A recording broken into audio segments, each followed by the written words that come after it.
Pak Jazuli ini kan baru dia. Ibarat kata baru datang, baru duduk gitu kan, dikasih mandat ya.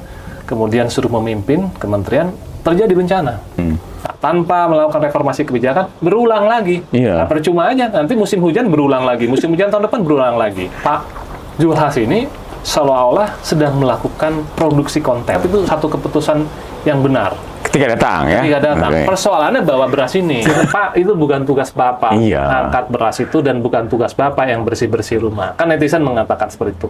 Itu netizen udah cerdas. Kameranya deket banget tuh waktu ngambil tuh. Ambil gambarnya viral gitu kan. Nah, kan untuk IG-nya dia kan. Itu kan orang langsung, ini sih produksi konten ini, konten lagi.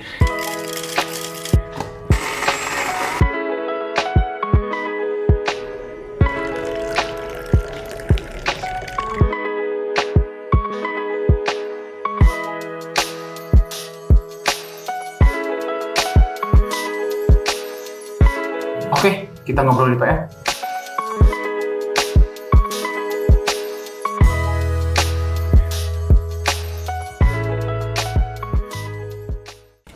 Assalamualaikum Sobat PR, ada lagi di Ngobrol di PR. Hari ini kita ngobrolin pemerintah lah ya. Dan hadir di sini juga Kang Ari sebagai pengamat dari pakar politik pemerintahan yang menjadi narasumber tetap kami kayaknya ke depan nanti nih. Nah, sebenarnya yang lagi rame nih kemarin tuh Pak Prabowo, kita masih bicara soal bencana Sumatera ya, Kang Ari. Kemarin Pak Prabowo di hadapan publik bicara tentang, ya dia mungkin mengkritisi atau menyentil beberapa pejabatnya yang rada-rada blunder ketika hadir ke Sumatera. Bahkan dia bilang jangan dijadikan kehadiran mereka itu jadi kayak wisata bencana gitu ya. Mungkin menyitir atau mengkritisi beberapa pejabatnya. Kalau yang ramai di perbincangan publik ya seperti mungkin Pak Zulhas, Menko Pangan itu ketika datang membawa karung, entah isinya apa gitu ya. Lalu ada anggota DPR wakil rakyat kita yang terhormat yang viral pakai seperti pakai vest untuk perang atau gimana. Ada pernyataan-pernyataan juga dari Kepala BNPB yang bilang tidak mencekam itu hanya di medsos. Itu kan bikin warga tuh merasa sakit hati ya. Nah, kita mungkin akan membahas beberapa hal, tapi yang kita ingin tahu awal nih, yang ramainya memang Pak Zulhas nih.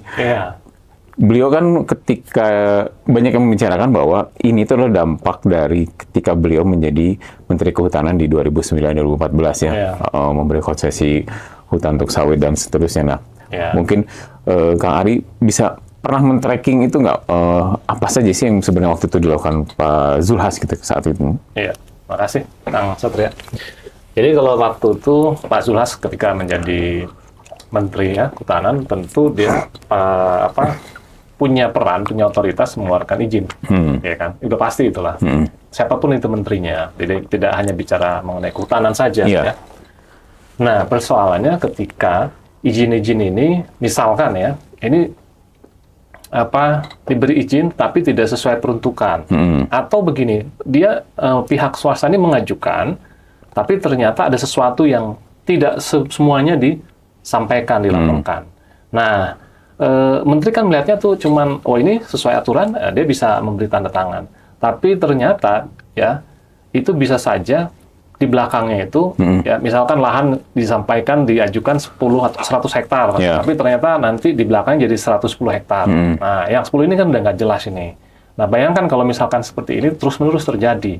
Ya misalkan sebulan 1 izin, berarti setahun sudah 12. Ini hanya misalkan. Kalikan 5 tahun. Udah berapa gitu? Udah berapa? Ini yang normal-normal aja nih. Belum lagi kita bicara yang ilegal. Iyalah kan? Ilegal. Tambah lagi, ilegal tambang juga. Nah, kita juga sama. Tambang juga bisa begitu. Nah, ini kan bisa jadi ya. Kementerian itu kan tidak di pusat, tidak tahu sampai seperti apa di lapangan. Ini yang sangat berbahaya kalau ini terus-menerus terjadi dan bertahun-tahun. Ya, fenomena seperti ini. Nah, ini yang akibatnya pengguluan lahan, ya kan, dan alih fungsi lahan yang sebetulnya mungkin daerah itu tidak cocok untuk perkebunan jenis ini, tapi digunakan jenis perkebunannya ini, ya. Nah, itu akibatnya bencana alam. Nah, ini sebetulnya yang memang harusnya pemerintah tahu ya, dan saya yakin pasti harusnya tahu, gitu ya. Kecil kemungkinan beliau nggak tahu, gitu. Nah, itu tapi bisa saja dia tidak tahu, ya. Nah, itu yang saya bisa tangkap dari selama ini ya, kepemimpinan 2009 sampai 14 ini. Itu kan sebenarnya lanjut juga ya ketika beres Zulhas, melanjut ke pemerintahan berikutnya Bu Siti Nurbaya, itu 2 periode malah ya. Bu Siti 2 periode. Itu kan sebenarnya mungkin aja ada konsesi-konsesi lain aja mungkin ya. Ya, kan bisa juga begini ya, maaf ya. Bisa ganti baju boleh kan? Tapi pemain yang lama. Gitu kan. Jadi pemain-pemain lama ini tentu juga sudah punya orang-orang di dalam ya yang bisa berkomunikasi dan sebagainya. Ketika terjadi pergantian menteri gitu ya. Pergantian pemerintahan dan terjadi pergantian menteri ya. Pada itu berarti masih zamannya Pak SBY ya, Pak Zul masih zaman Pak SBY. Kemudian di sini Bu Siti berarti zamannya Pak Jokowi, ya kan?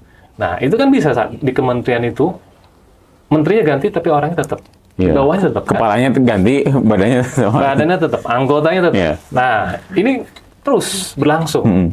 Nah, apakah ini menjadi salah menteri yang baru? Nah ini sini posisinya.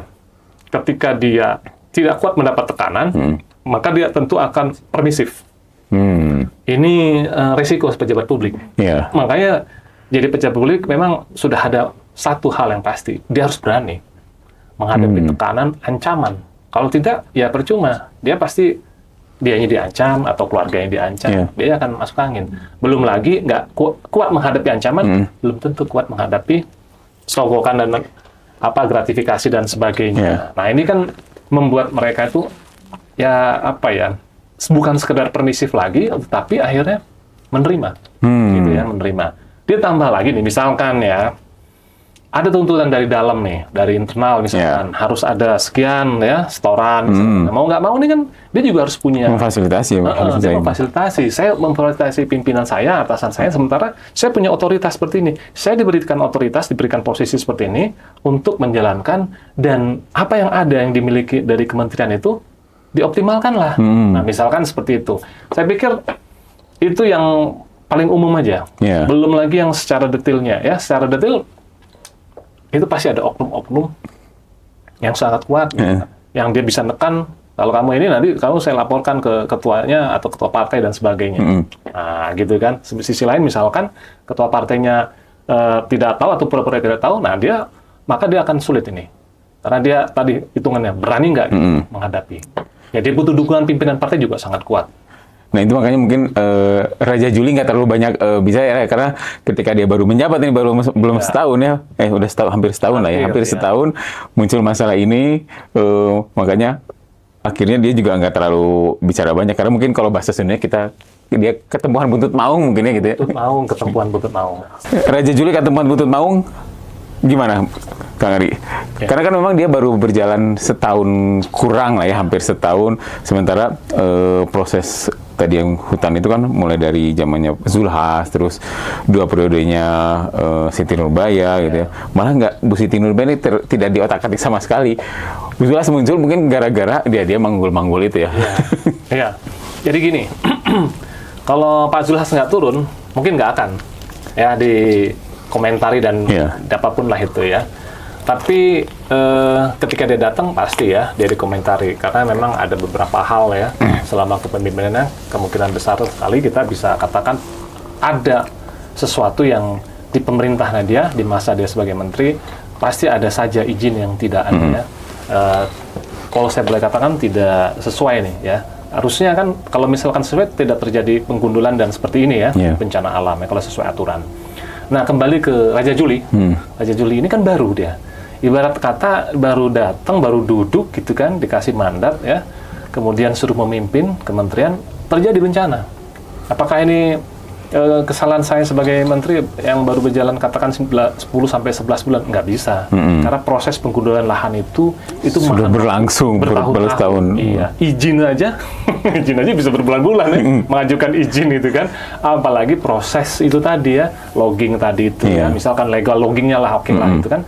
Itu juga butuh proses bertahun-tahun itu. Nah, ini dengan skala yang begitu besar ya, dan kita bisa lihat dampaknya besar, dampak bencana ini artinya nggak mungkin cuma 1 tahun zamannya Raja Juli, nggak mungkin. 2 tahun juga nggak mungkin, 3 tahun juga nggak mungkin. Jadi ini sebelumnya lah, bisa 10 tahun, minimal 5 tahun, bahkan ya 15 tahun lebih tadi itu. Nah, jadi saya pikir Pak Raja Juli ya dia nggak bisa kita salahkan ya. Dan saya pikir dia santai aja. Yang penting dia satu hal yang pasti sebagai ini dia harus bisa menjelaskan apa yang akan dia lakukan ke depannya ketika dia saat ini menjadi menteri. Itu harus dia harus statement ke publik bahwa saya harus begini-begini gitu aja, dan dia nggak usah takut, kan pasti dilindungi sama Pak Presiden gitu. Nah, kita tahu lah itu banyak mafianya lah. Namanya juga illegal logging, illegal fishing itu kan sudah dari dulu. Iya kan? Nah, artinya butuh keberanian dan ya sampai sejauh mana dia kedekatan dan bagaimana Pak Prabowo nanti kasus seperti ini nanti akan melindungi orang-orang terdekatnya, orang-orang terpercayanya untuk menjalankan tugasnya secara maksimal supaya tidak terulang kembali bencana seperti ini. Nah itu harus beraninya itu, karena secara tidak langsung juga kan kalau beberapa pemerintahan ada lahan Pak Presiden juga di sana ya. Nah itu. Nah mungkin kalau lahan Pak Presiden, mungkin Pak Presiden akan instruksi ya, amankan lahan saya, jaga baik-baik, gitu sesuai aturan, kan gitu ya. Nah persoalannya begini, Pak Raja Juli ini naiknya juga kan sebelumnya juga sudah jadi pejabat publik juga sebelum di zaman Pak Prabowo, Pak Raja Juli ini. Artinya dia sudah naik juga, dia sudah ada pengalaman walaupun bukan di situ posisinya. Kemudian sekarang dia bisa diangkat menjadi menteri oleh Pak Prabowo, ya kan? Nah ini karena apa bergeningnya gitu ya? Apakah karena profesional atau karena kepentingan unsur politis, representatif dari kekuatan politik gitu kan? Dalam hal ini lah mungkin partai PSI. Nah, seberapa dekatkah Pak Raja Juli ini dengan Pak Prabowo? Kalau semakin dia dekat, harusnya dia semakin berani, confidence, dan langsung bisa ambil inisiatif aja itu. Jadi tanpa izin Pak, saya akan gini, inisiatif aja. Itu bisa kalau sudah satu arah, satu chemistry, dan Pak Presiden percaya dengan pola gaya berpikir dan pengambilan keputusan yang bersangkutan. Itu kemungkinan besar akan bisa lari cepat dia. Tetapi ketika sebaliknya, misalkan keputusan-keputusannya dia itu harus laporan dulu, ini butuh waktu. Nah, yang seperti ini, kalau butuh waktu, padahal di bawah tekanan kuat. Nah, keberaniannya ini nanti, gitu aja kamu kok ragu ngambil keputusan. Nah, kan ini nggak enak tuh. Itu seperti itu ya. Ini yang jadi seorang pemimpin itu dia membuat dia bimbang apa tidak di situ.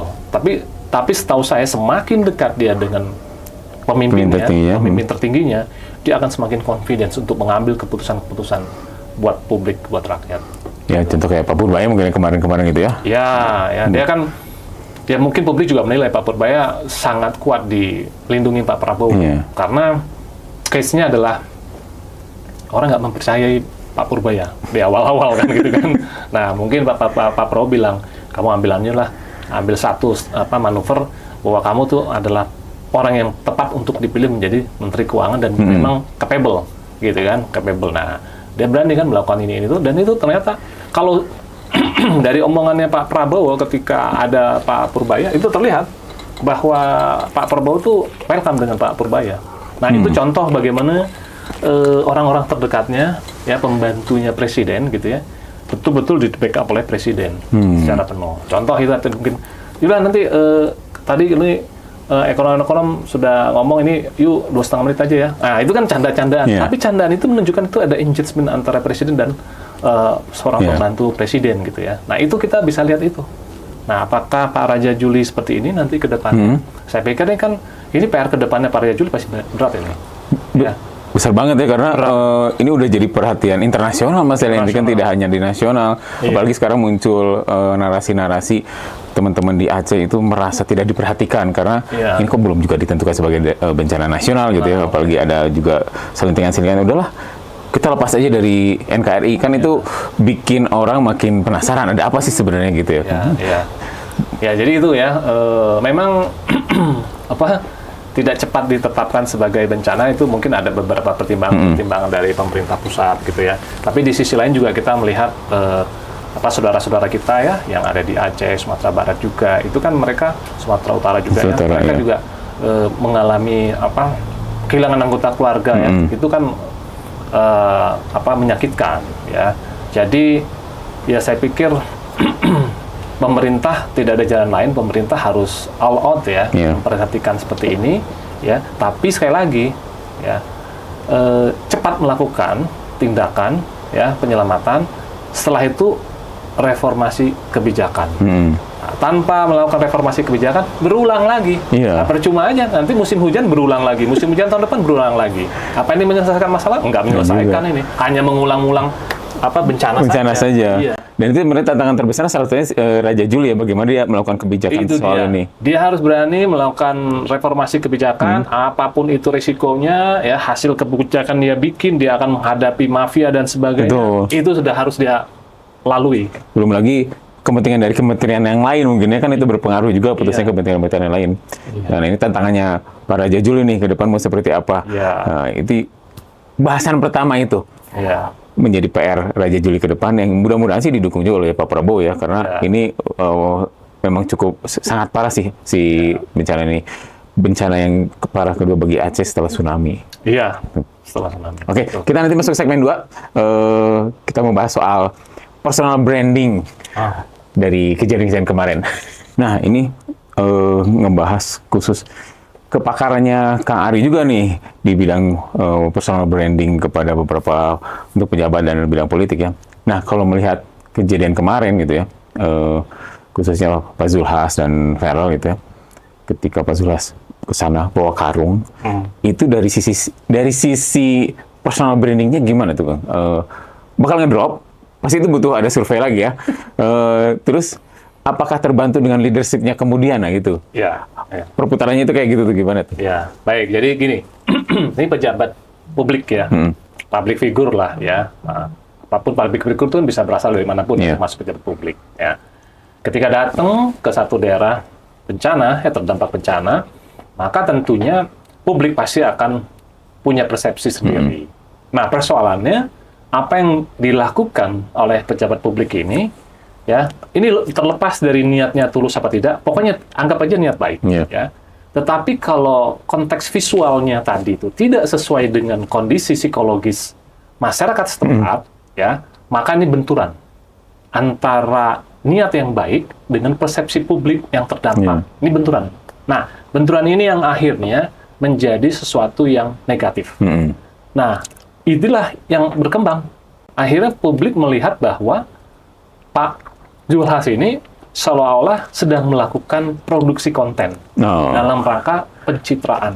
Ya, wah ini mau produksi konten nih, mau bikin konten dan sebagainya gitu. Bahkan misalkan ya kamera terlalu dekat, ya pengambilan kamera udah terlalu dekat.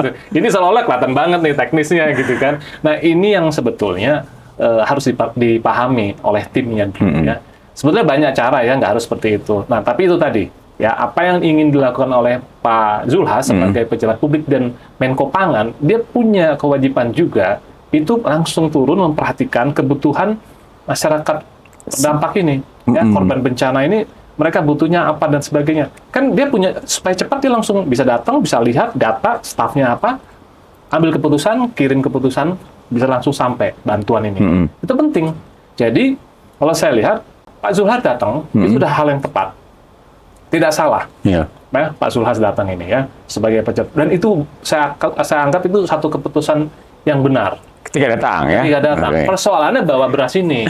Nah, sementara tim-tim lainnya sebelahnya nggak ada yang bawa apa-apa. Beras, karena cuma beliau sendiri yang bawa beras. Yang kedua kan dia skop bersihin rumah yang terkena bencana juga kan. Jadi seolah ada yang mengatakan istilahnya, Pak, itu bukan tugas Bapak angkat beras itu dan bukan tugas Bapak yang bersih-bersih rumah. Kan netizen mengatakan seperti itu.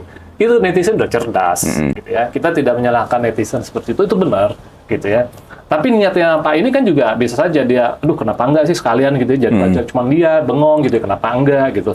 Nah sayangnya publik itu bukan melihat niatnya, tapi melihat apa yang dia lakukan itu dampaknya seperti apa.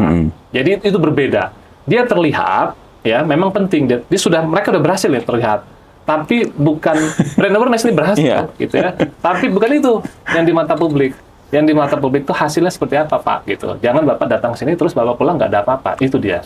Nah, ini yang tidak diinginkan oleh masyarakat. Dan orang netizen yang lihat, walaupun netizennya tidak di daerah terdampak, gitu ya, bukan di Sumatera Utara atau Barat atau Aceh, ya misalkan yang kita di Bandung atau di Jakarta, itu netizen bisa menilai juga secara rasional gitu, bahwa ini Pak, itu bukan tugas Bapak, Pak. Kenapa Bapak harus seperti itu? Yang penting Bapak datang, data segera datangkan. Dan kita juga nggak tahu loh ya. Bisa jadi Pak Zulkifli Hasan ini datang dan saat itu juga dia langsung perintahkan bikin jajarannya. kebijakan, keputusan-keputusan. Itu juga bisa. Dan cuman itu tidak terpublish ke publik. Nah, itu juga artinya kalau saya pikir ada tim juga yang harus bisa menjelaskan gitu loh, bahwa apa yang telah dilakukan Pak Zulkifli Hasan ketika datang, setelah itu apa yang dia lakukan, dampaknya apa, dan itu juga harusnya diberitakan. Mestinya muncul ya kalau itu.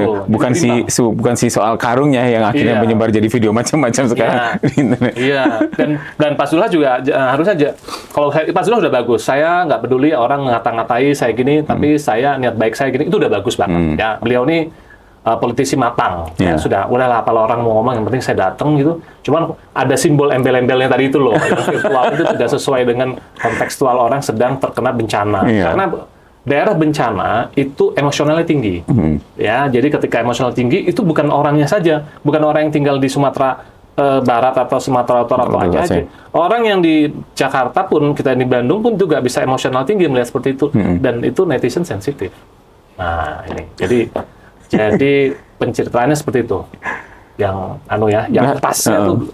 Sayangnya apa yang dilakukan itu nggak muncul ya. Maksudnya, oke, mungkin dia bikin keputusan-keputusan yang krusial, strategis untuk menangani si korban-korban bencana. Itu yang nggak muncul di narasi-narasinya ya. Jadi ini gini ya, dia datang, sudah bagus brand awareness-nya. Ketika dia membawa karung, nah ini masuknya ke brand meaning. Maknanya yang terbentuk, brand meaning. Makna. Oh, meaning. Brand meaning. Makna pemerekan itu ya, meaning. Ini yang nggak pas. Nah, ini yang benturan. Saya katakan tadi benturan antara ini publik dengan elit yang sedang turun, itu benturan. Viral lah ini. Nah, ketika viral, orang akhirnya melihat nih, masuk ini ke brand respon. Ya, ini dilihatnya begini. Dua hal, judgment dan feeling. Judgment begini, kok datang ke tempat bencana bawa karung misalkan gitu ya, harusnya ya jajarannya saja, anak buahnya bukan gitu ya. Kemudian apa? Setelah judgment, feelingnya gini, ini kayaknya untuk pencitraan deh. Gitu. Aduh, capek deh ngeliat yang sering kayak gini, kayaknya seolah hanya memanfaatkan aja mau bikin konten. Nah, malah jadi marah. Nah, ini yang respon yang akhirnya terus berputar. Setelah viral ini tadi, ya, gara-gara meaning ini responnya mutar terus, dan akhirnya ini seperti seolah diproduksi oleh netizen terus. Muncul terus jadi video aneh-aneh. Video aneh-aneh. Lucu-lucu. Video aneh-aneh, lucu-lucu, dan bantuan AI itu saya bilang kasihan juga gitu ya. Padahal cuma sekali, tapi AI ini memang itu ya, kreativitas AI juga kacau juga ya. Tapi itulah ya, komunikasi ya bisa membentuk branding seseorang, dalam hal ini personal branding, hanya karena satu sedikit aja yang salah gitu ya. Itu tadi ya. Jadi itu sayang, saya pikir. Tapi mungkin ke depan semua public figure atau pejabat negara juga harus bisa memperhatikan ternyata persepsi netizen berbeda ya. Gitu. Nah, itu yang mungkin bisa kita lihat. Nah, apa yang bisa dilakukan nih kalau kalian sebagai timnya Zulkifli Hasan ya, ketika ini sudah ramai jadi perbincangan publik untuk meredahkan lah gitu ya. Ya, jadi kan kalau Pak Zulkifli sudah mengatakan ya, saya nggak peduli lah orang ngata-ngatain saya seperti ini, tapi saya tetap niat baik. Itu udah bagus pertama. Tapi dia yang kedua, menurut saya tambahkan aja bahwa selama ini terjadi proses ini penggundulan dan sebagainya, kalau orang istilahnya menyebutnya ini penggundulan, sampaikan aja, kasih tahu yang terbuka, gitu ya. Sebetulnya memang ada kejadian, ada kegiatan seperti ini, sampaikan bahwa artinya selama ini memang ada, cuma tidak dipublish, gitu ya.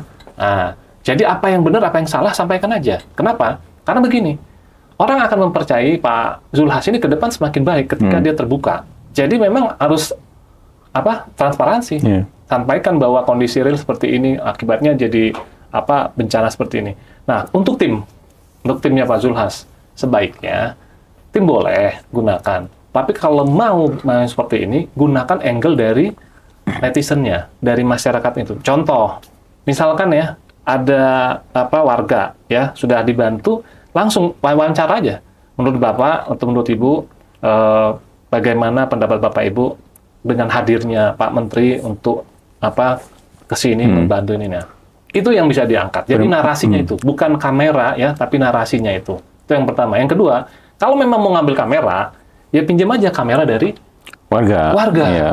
POV-nya dari warga ya, jadi kayak candid lah ya. Kayak. Iya, dari warga. Nanti kalau misalkan apa-apa, itu produksi konten lagi, tinggal kasih tahu ini dari warga, foto ini dari warga, tidak kami produksi khusus, tapi memang dari warga dan ini natural. Nah, itu lebih apa? Saya pikir safety, aman, gitu kan. Nah, harusnya dibayar nih kayak gini nih. Harusnya betul-betul bayar. Udah kasih tips nih. Iya, jadi natural gitu kan. Gitu. Ya kan, dampaknya gitu ya, Zulhas karena bawa karung dimunculkan dosa-dosa dalam tanda kutip Zulhas zaman dulu ketika zaman menjadi Menteri Kehutanan. Termasuk nih viral juga gitu ya, ketika dia datang ke sana dengan pakai vest, muncul akhirnya konten-konten yang dia selalu mandi pakai air mineral dalam kemasan kan itu juga sama dampaknya seperti itu ya. Ya, jadi ya ini gini ya kan, viral itu kan niatnya juga datang baik gitu ya. Tapi kok penampilannya kayaknya sih tidak siap sana gitu ya. Walaupun viral langsung mengklarifikasi bahwa tactical vest-nya itu pemberian dari teman yang dari AR gitu kan, bukan anti peluru gitu kan. Nah, netizen juga terlalu menggoreng juga, menyebutkan bahwa itu anti peluru, takut ditembak, itu kan kayak berlebihan juga gitu kan, nggak segitu-gitu banget lah gitu kan. Nah, tapi dia sudah bagus klarifikasi, hanya nih apa citra persepsi publik ini terlalu cepat menyebar. Contoh satu, kameranya deket banget tuh waktu ngambil tuh. Ambil gambarnya viral gitu kan. Nah, kan untuk IG-nya dia kan. Itu kan orang langsung, ini sih produksi konten ini, konten lagi. Itu yang publik itu, netizen tuh nggak bisa dibohongin, gitu ngerti. Nah, sekarang terlepas apakah viral itu memang benar, ya, niat apa tidak, niat baik apa betul-betul memang untuk konten. Oke, itu kita anukan lagi ya, kita. Tapi ini begini, publik itu melihatnya, kalau mau bantu saja, keputusannya seperti apa, hasilnya dari kunjungan itu apa sih? Persis seperti Pak Zulhas ini. Nah, yang keempat ini, itu namanya brand resonansi. Jadi itu yang membuat engagement-nya itu jangka panjang. Nah, ini yang harus dibangun.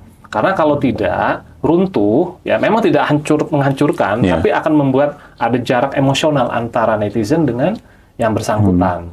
Nah, padahal brand resonansi ini, kalau bicara dari konteks personal branding, itu penting, dijaga terus. Brand resonansi tadi brand meaning, brand resonansi. Iya, tadi brand meaning, brand respon. Kalau respon orang marah kan, viralkan lah gitu kan. Nah, sekarang resonansi. Resonansi itu supaya kita tetap dekat, dan berlangsung jangka panjang. Jadi, resonansi jangka panjang. Bukan untuk saat ini, tapi untuk jangka panjang. Saya pikir timnya mereka juga mungkin ngerti ya. Wah, kita datang ini, kita manfaatkan situasi ini. Cuma mungkin belum pas, ada sedikit kepleset, digoreng, angkat jadi viral. Ramai di ini. Nah, itu contohnya itu. Jadi persepsi publiknya jadi kemana-mana ya? Ya, kemana-mana. Penting ya berarti bagi seorang public figure, persepsi publik itu sangat penting ya? Persepsi publik penting. Karena apabila public figure itu tidak terlepas dari komunikasi, ya kan, tidak terlepas dari komunikasi apapun itu ya, ada komunikasi politik, ada komunikasi sosial gitu ya. Di dalam ilmu brand sendiri itu bukan tindakan, bukan niat, tapi apa yang dia lakukan itu ya, dia lakukan itu hasilnya apa? Itu yang bagi mereka yang terpenting itu. Nah, itu langsung dipersepsi. Jadi hasilnya itu apa? Itu langsung jadi terbentuk persepsinya. Jadi kalau kita datang pakai tactical vest kan maksudnya kan supaya bisa naruh nyimpen apa-apa gitu. Itu kan air minum atau handy-talkie untuk manggil asisten atau dan sebagainya, buku catatan atau apa. Itu kan niatnya baik gitu ya. Tapi ternyata tidak begitu di mata publik gitu. Nah, ini malah membuat jadi ada jarak emosional ya antara dia dengan masyarakat itu ya. Nah, ini sayang aja seperti itu. Mungkin ke depannya udahlah pakai baju biasa aja. Terus kalau datang bencana nggak usah pakai kacamata hitam. Gitu. Udahlah, udah keren-keren aja gitu kan. Nggak usah gitu aja. Nggak usah lagi nambah-nambah, udahlah gitu kan. Takut kepanasan pula ya, kan tambah-tambah itu. Cuma menarik nih perbincangannya, nanti kita masuk ke segmen ketiga, ada hal-hal yang kita bahas lagi di segmen ketiga. Dari beberapa kejadian itu, memang kan seperti tadi pembukaan di awal, akhirnya Pak Prabowo tuh spill ya, mention bahwa oke, yang datang ke sana itu adalah orang-orang yang memang berkepentingan. Jangan dijadikan wisata bencana. Dan bikin kebijakan-kebijakan, keputusan-keputusan memang untuk pelayanan publik di sana. Nah, itu pelajaran itu mungkin juga yang didapat oleh, diharapkan menjadi pelajaran ya, Kang ya. Nah, dari rekan polemik itu kira-kira Oke, Pak Prabowo udah seperti itu. Kira-kira apa lagi nih yang harus dilakukan oleh pemerintah dan DPR ke depan khususnya gitu? Ya, ya. Jadi kalau misalkan lihat kejadian bencana ini ya, tadi saya sempat katakan bahwa mau tidak mau kita harus lakukan reformasi kebijakan ya, yang berkaitan dengan hutan gitu. Karena ini kan bencana ini kan akibat karena hutan gundul ya. Banjir dan tanah longsor itu kan karena itu tadi. Kalau ada hutannya tepat gitu ya, tidak ada alih fungsi lahan gitu ya, yang harusnya itu memang tanamannya tanaman keras gitu ya, jangan jadi tanaman ini, harusnya tidak terjadi. Maka harus ada reformasi kebijakan yang mengawal ya jalannya pemerintahan ini ya, aturan-aturan ini, dan menjaga keberadaan hutan itu untuk masyarakat gitu ya kan. Kan di sana juga ada masyarakat adat ya, tapi juga kadang-kadang berbenturan dengan kepentingan investor gitu kan. Jadi pemerintah mau nggak mau kalau sudah punya pengalaman seperti ini harus reformasi kebijakan yang pro dengan lingkungan, ya, dengan lingkungan, dan itu untuk melindungi selain lingkungan melindungi masyarakat juga, gitu kan? Kan masyarakat di situ juga ada habitat satwa liar kan. Kemarin kan itu kan ada ya orang hutan ya terdampak juga, kemudian harimau Sumatera juga ya. Ini terdampak. Nah, padahal itu kan bagian daripada tanggung jawab pemerintah. Ya kan?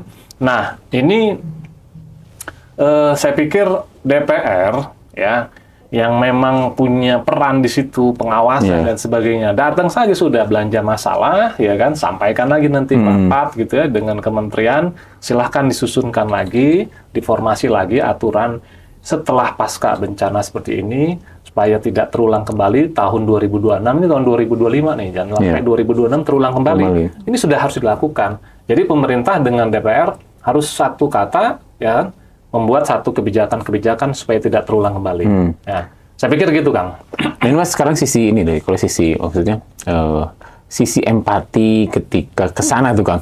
Kan itu ada mereka lakukan tuh seperti tidak menunjukkan ada empatinya ya, mungkin gitu ya. Termasuk ketika ada seorang anggota DPR RI yang mengecilkan sumbangan-sumbangan yang dikumpulkan oleh masyarakat sipil, dianggap itu tidak seberapa dibanding yang dilakukan pemerintah. Kan omongan-omongan seperti itu kan yang bikin rakyat juga sakit hati ya. Padahal rakyat juga pengen membantu. Nah, gimana tuh? Kayaknya kan ini pejabat-pejabat seperti nggak ada nggak ada habis-habisnya bikin blunder terus gitu ya. Empati lah ya istilahnya ya. Jadi gitu ya. Jadi memang sebagai pejabat itu dia harus tahu apapun yang dia lakukan itu disorot oleh banyak orang. Ya, pejabat publik itu kan seperti ikan di dalam akuarium. Ikan di dalam akuarium. Ditonton banyak orang. Salah gerak aja dikomentari. Apalagi salah ambil kebijakan, Pak, sudah. Salah ambil kebijakan dan salah kebijakan ini berdampak negatif buat orang banyak, sudah itu. Ya. Nah, ini masalah empati ini kayaknya kalau menurut saya sudah nggak ada jalan lain lagi ya. Dia harus menyesuaikan dengan kondisinya, kontekstualnya. Ya, apapun itu. Contoh, misalkan ini kalau bicara tentang generasi, misalkan pekerjaan kan berarti yang paling bicara ini kan mungkin Gen Z, ya, yang paling punya kepentingan. Nah, gunakanlah pendekatan cara berpikirnya Gen Z. Ketika bicara bencana nasional, bencana daerah ya, seperti Aceh, Sumatera Utara, Sumatera Barat ini, ya juga gunakan juga pendekatan bagaimana ini sedang datang ke daerah bencana. Maka tadi saya katakan, ketika pejabat itu datang ke daerah bencana, maka di situ ada yang disebut ruang emosi tinggi. Ruang emosi tinggi. Nah, ini sulit dikendalikan. Maka cara yang paling aman ya kita safety player aja, kita ngikutin budaya cara orang setempat. Nah, supaya apa? Kalau misalkan ada apa-apa, kita bisa mendapatkan ya dukungan dari masyarakat setempat yang bisa menyatakan bahwa kita pejabat pusat ya datang ke daerah itu memang sesuai dengan persepsi masyarakat setempat. Nah, jadi itu ya, maksud saya gunakan aja kondisi kontekstualnya seperti apa.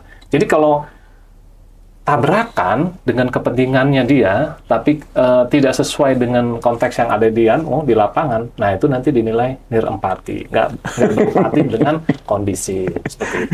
Nah, sebenarnya kalau gitu ngelihat seperti itu, kalau mungkin memperhatikan perbincangan netizen di dunia mana ya, termasuk dari obrolan-obrolan itu, yang diharapkan dari pemerintah itu apa sih bagi masyarakat? Ya. pemerintah itu, wah ini kan paling tinggi ini presiden nih. Ya. Nah, tugas utama pemerintah dari presiden dan para menterinya adalah bagaimana melayani masyarakat ya. Nah, karena dia pemimpin, jadi mereka harus mampu melayani masyarakat dan kepentingan masyarakat itu harus mereka penuhi, ya kan? Nah, beda ya. Pemimpin publik dengan pemimpin komersial itu beda. Pemimpin komersial ini bagaimana dia carinya itu profit oriented. Yeah. Kalau di sini adalah bagaimana memuaskan kebutuhan ya yang utama kebutuhan dari masyarakat. Jadi di sini tidak bicara untung dan rugi, tapi di sini adalah bicara kesejahteraan rakyat. Di sini adalah kesejahteraan dan kesejahteraan. Jadi peningkatan ekonominya dan sebagainya, pendidikan, kesehatan dan sebagainya di sini. Artinya pemerintah, baik pusat maupun daerah itu punya kepentingan terhadap pelayanan publik, ya pelayanan publik yang optimal dari BPJS lah untuk bidang kesehatan, dari UMKM untuk ekonomi gitu kan. Kemudian beasiswa ya untuk pendidikan. Ini fokusnya di sini. Ini salah satu. Tapi ini sudah 3 ini saja. Ini kalau bisa terpenuhi dengan baik oleh pemerintah, ini harusnya bagus ini. Ya ini harusnya persepsinya jadi bagus ya. Persepsi bagus. Artinya masyarakat akan ini berarti pemerintah ini presiden kita itu sungguh-sungguh memperhatikan rakyat gitu kan. Nah, ada yang kemarin yang sedikit ya kita bicara MBG. Saya lihat begini, MBG ini adalah satu program yang menurut saya bagus. Ya. Persoalannya kalau misalnya masih banyak hal-hal yang belum sesuai harapan, keracunan dan sebagainya, itu kita sesalkan ya sampai kejadian seperti itu ya. Karena banyak sekali kejadiannya. Tetapi kita juga harus bisa juga menilai bahwa ini baru. Ya, jadi kejadian-kejadian ini bukan sesuatu yang diharapkan, tapi terjadi. Ya, artinya ada satu QC, quality control yang mungkin missing atau terlewat sehingga makanan tidak higienis tersajikan, gitu kan? Nah, artinya sistemnya diperbaiki. Sistem harus semakin diperbaiki. Ini kan MBG semakin banyak kan ke sekolah-sekolah kan. Sistem pengawasan diperbaiki harus segera. Karena apa? Kalau ini bisa diperbaiki, MBG berjalan baik, berjalan lancar, ini 10 tahun yang akan datang, 15 tahun yang akan datang, ini generasi emas Indonesia ini, kita populasi ini tadi, ya kan, kita bisa memanfaatkan populasi yang bonus demografi ini. Nah, itu yang bisa membuat kita siap menjadi negara maju. Itu juga kalau Pak Purbaya bisa bikin 8% dalam waktu ini tadi kan, karena untuk negara maju itu harus 10% dan saya pikir minimal 10 tahun baru dia bisa seperti itu. Nah, jadi kembali ke sini, itulah tugas pemerintah ya untuk melayani masyarakatnya. Apa saja tuh? Yaitu meningkatkan kesejahteraan rakyat. Nggak ada jalan lain gitu. Kalau personal branding tetap nggak apa-apa ya. Tapi ada hal yang dilakukan juga dari sisi leadership-nya harus menyesuaikan juga mungkin gitu. Ya, personal branding itu tidak bisa terhindarkan. Nah, jadi pasti terkena. Dia mau tipe orang yang sangat peduli dengan pencitraannya, atau dia tipe yang cuek dengan pencitraan, tetap dia akan kena. Pasti dia akan kena, karena dia publik, gitu. Nah, dia publik, jadi dia, seperti saya katakan tadi, public figure itu, atau pejabat negara, salah satunya ya, ketika dia sedang menjabat, maka dia seperti, kalau di tengah-tengah itu, dia setengah-tengah akuarium. Semua melihat dari depan, kiri, kanan, atas, bawah itu akan melihat. Di kebijakannya yang bertentangan nggak dengan kepentingan rakyat, kepentingan saya, kepentingan gitu. Nah, ini jadi mau nggak mau ada personal branding dan harusnya di-manage kalau menurut saya. Banyak matanya ya kalau zaman sekarang. Kalau dulu sebelum zaman dunia media sosial nggak ada lah yang banyak melihat. Sekarang karena udah sosial media sudah marak, banyak matanya gitu. Jadi benar sebagai soal public figure benar-benar harus menjaga sikap mungkin menjaga sikap. Gitu. Minimal jangan sampai berbenturan dengan empatinya. Dengan empati masyarakat yang sedang kondisi misalkan lagi gini atau lagi apa, itu minimal jangan berbenturan seperti itu. Karena kalau berbenturan ya itu tadi, ya bisa digoreng, dianggap sedang memproduksi konten dan sebagainya, ini mempersiapkan ini dan sebagainya. Itu sih sebetulnya. Nah, kalau mau ngasih saran nih ke pemerintah, khususnya dalam personal branding para public figure itu, apa saran paling penting tuh, Kang? Ketika konteks apa nih? Sedang bencana atau? Sedang bencana, terus ada kebijakan-kebijakan tertentu untuk kepentingan publik gitu ya. Kalau yang sekarang mungkin dari sisi bencana lah ya. Ya. Contoh nih, misalkan kejadian dari Pak Zulhas ini ya, kemarin Pak Zulhas ini. Saya pikir gini, timnya, ya karena beliau di posisi sebagai Menko Pangan. Saat ini kan Saat ini sebagai Menko Pangan, dia punya kepentingan ya untuk datang ini ya. Nah, itu buktikan saja bahwa hasil kunjungannya, gitu ya, caranya gitu ya, itu punya dampak langsung ke masyarakat yang terkena ini ya, korban bencana ini. Nah, itu yang pertama. Yang kedua, ketika buat yang akan datang, ya, itu tadi, pemerintah sebaiknya, seperti Pak Pro bilang, datang hanya yang fungsionalnya saja, yang memang leading sector, itu bahasa tepatnya. Siapa yang leading sector untuk kejadian bencana ini, dia harus masuk. Nah, ini harus masuk. Bukan menunggu diperintahkan, tapi langsung inisiatif. Yeah. Saya punya posisi, saya Menteri Kehutanan, saya Menko Pangan, saya Menteri PUPR, gitu kan. Saya Menteri, misalkan DPMD, Kementerian Desa, nah, turun semua, gitu kan. Saya Menteri Dikbud, karena banyak sekolah yang terkena, gitu kan. PT KAI aja sampai menunda ini kan Kertawisata, karena relnya yang di sana juga terdampak, kan. Artinya dia, itu datang langsung, gitu ya, dan langsung bikin kebijakan. Artinya begini, menurut saya, ke depan pemerintah harus bikin seolah bukan template, SOP. Kalau terjadi bencana, lakukan langsung langkah 1, langkah 2, langkah 3, langkah 4. Bencana apa? Bencana banjir dan longsor. Jadi lakukan apa? Itu. Jadi menurut saya sudah terstruktur, sistematis. Jadi ketika ada bencana langsung tahu apa yang harus dilakukan dan tidak saling menyalahkan. Dan rasanya kalau bisa seperti itu, ya, publik juga, netizen akan sulit dia mau menyalahkan itu, ya kan? Karena apa? Ini sudah ada SOP-nya, ini sudah ada aturan yang harus kita lakukan ketika kita berkunjung ke satu daerah yang sedang terkena bencana.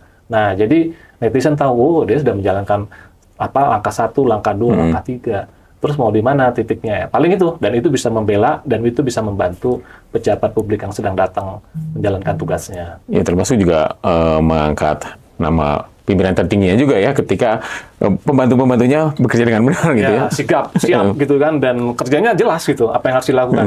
Dan nggak harus juga gotong beras. Iya, terima kasih Kang Ari atas waktunya. Nanti kita bincang-bincang lagi soal hal-hal yang menarik di sisi pemerintahan dan lain-lain. Kita kritisi aja ya. Iya. Terima kasih banyak Kang Ari. Atur nuhun sami-sami Kang Satria. Terima kasih, Smart PR. Iya, makasih.